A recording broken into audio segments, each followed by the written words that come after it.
So the long-awaited Halloween event for Battlefield 2042 is finally here. There is a brand new mode in the game called Kill Switch, and it is definitely one of the more unique Battlefield games we've seen. And so today I essentially just wanted to give you guys my initial thoughts on the new game mode. Before we get into it, if you are new to the channel, be sure to hit that subscribe button and turn on those notifications. There is plenty more Battlefield content on the way, but with that being said, let's get stuck right into it. Now, for anyone who maybe hasn't had a chance to play yet, I'll give a quick explanation for what the mode is. It's essentially like a game of King of the Hill or Hardpoint in a way, at least in terms of the way that the objectives move around the map, but then it is definitely very different in terms of the scoring, as the first team to capture 5 points will win the game. Obviously, in a game mode like King of the Hill or Hardpoint, which are essentially the same thing, it's almost like the amount of time you spend on the capture point will give you points for the amount of time you're there, and then it's the first to X amount of points will win. But in this case, it is just actually down to how many times you capture that specific point. To then add another layer of flavor, I guess, on top of that, there is then the AI soldiers who can be spawned in using what is called the Forge. And essentially this is its own little, I guess, side objective that, as far as I can tell from the games I've played, it stays in the same spot every single game. Having the constant threat of the Forge in that same spot while having the objectives, or the nodes as they're called, constantly moving around the map, it does add a really cool element, having one static and one dynamic objective at all times. It really changes up the flow of things, and like I said, it is probably one of the more unique game modes that we've had so far in Battlefield. Not only because of the whole AI thing, but that is a pretty rare thing across any shooter really, to have one static and one dynamic objective. It's not like that's never been done, but it is definitely pretty rare when it comes to a first-person shooter.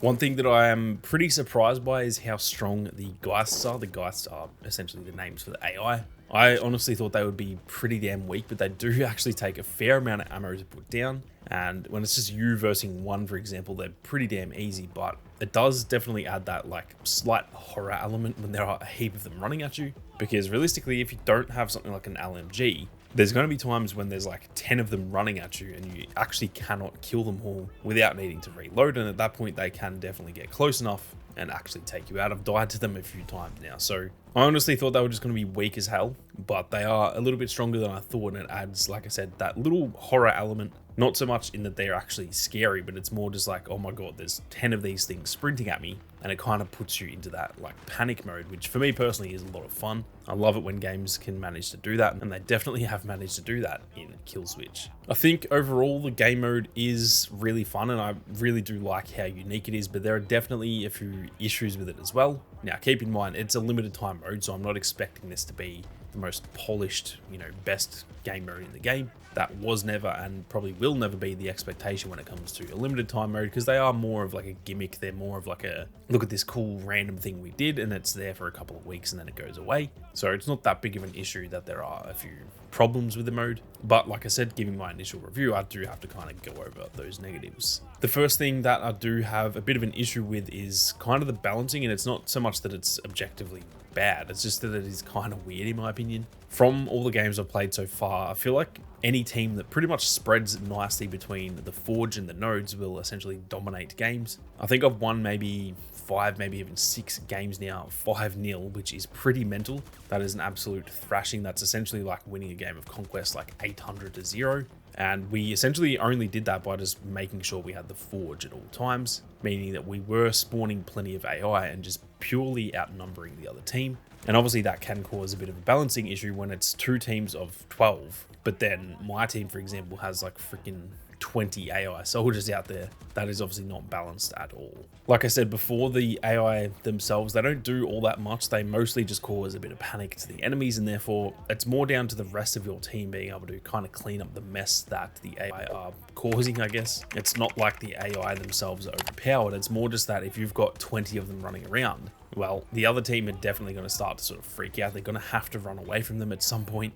And if you're contesting one of the nodes, for example, and then a swarm of these AI go in there, well, your teammates are just going to absolutely clean up. Now, obviously, that is the point of the mode, so it might sound weird saying that that is a negative thing, when in reality, that's kind of the point of spawning in the soldiers. But yeah, I guess it just feels as though if you have the Forge, and if you can just have 1 or 2 competent players just looking over the Forge to make sure no one switches it, then it really does feel as though that game has essentially been won from the get-go.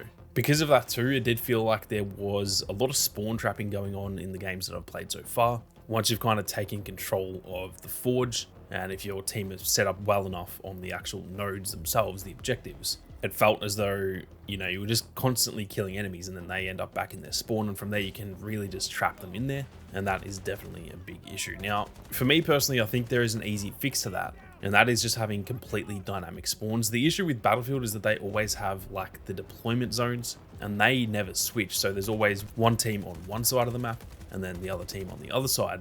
And that for me is actually a really big issue, and it pretty much causes more spawn trapping than it really should. Using Call of Duty, for example, if you play a game of domination, let's just say you spawn on the A side at the start of the game, you capture the A flag, and then maybe your team goes and gets the B flag while they have the C flag. If you then push in and actually take the C flag, instead of just them being stuck having no flags and they're just spawning on the same side, that will actually flip the spawns. I'm sure you guys have heard of the term spawn flipping.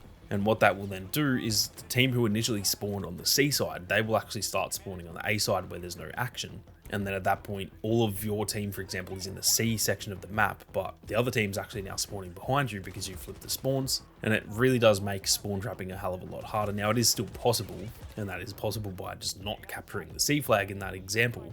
But having that dynamic spawn, it means that you're not just always stuck on one side of the map. And so in this exact mode, for example, when you do pretty much get spawn trapped, they should start spawning you on the other side of the map, at which point it really evens it up. The issue with that, like I said, is that in every single Battlefield game, they have the actual deployment zones that do not ever change. Sure, the actual spawns within those deployment zones and the spawning within flags, for example, they do change. So if you're playing a game of Conquest, if your team has captured the B flag, for example, and there's no enemies contesting it, when you spawn on the B flag, you'll spawn pretty much right on it. But then if there are enemies sort of contesting that point, then you'll obviously spawn a bit further away. That is dynamic spawning, but that's not so much what I'm talking about. I'm talking about the actual deployment zones, and that's something that's always been an issue in Battlefield.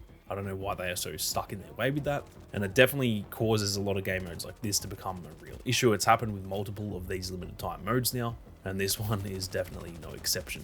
Now, something else that I had an issue with is that Manifest for me is just not a good map, especially when it comes to this mode. I think it's fine for like Conquest and stuff, but I don't really love the layout of the map, and for this mode, it is really not designed all that well. Firstly, you can just simply play as Mackay and get on top of the containers, and then you are completely free from the AI. That is obviously a big issue, and I was playing as Mackay a few times there. I never once had any issues with AI soldiers because they simply can't get up there and hit you. And then this was the map that caused by far the most spawn trapping as well. It seemed like the team who spawned on the right side of the map, when you are in like the top-down view of the map, that team was getting spawn trapped every single time. And for example, those 5 or 6 games where I won 5-0, I think at least 3 of them were actually on Manifest. So personally, I would be fine with them just deleting Manifest from this mode. To be honest, I would love if it was just redacted the whole time. That is obviously the brand new map, and I think the theme of it fits that map so much more than the rest of them. But I get that they do want to have some sort of variety in there, so it's fair enough, but at least when it comes to Manifest, I don't think that one works nearly as well as it should for a limited time mode.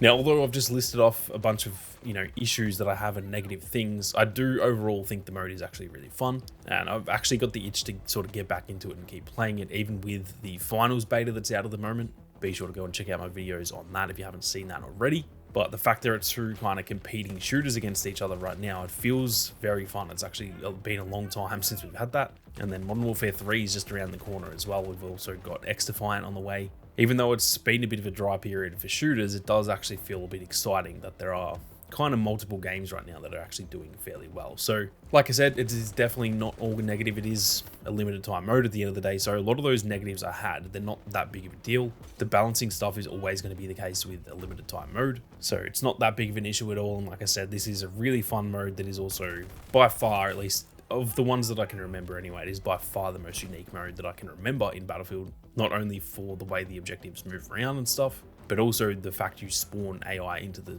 map. That is also a really cool touch as well. So props to DICE, they've done a great mode here in my opinion, and I am definitely keen to jump back in and play. I'm keen to hear all of your thoughts on it too, whether you have played it or not, so be sure to leave them down in the comment section. But with that being said, thank you all very much for watching. You guys have a great day, and I'll see you all out there on the battlefield.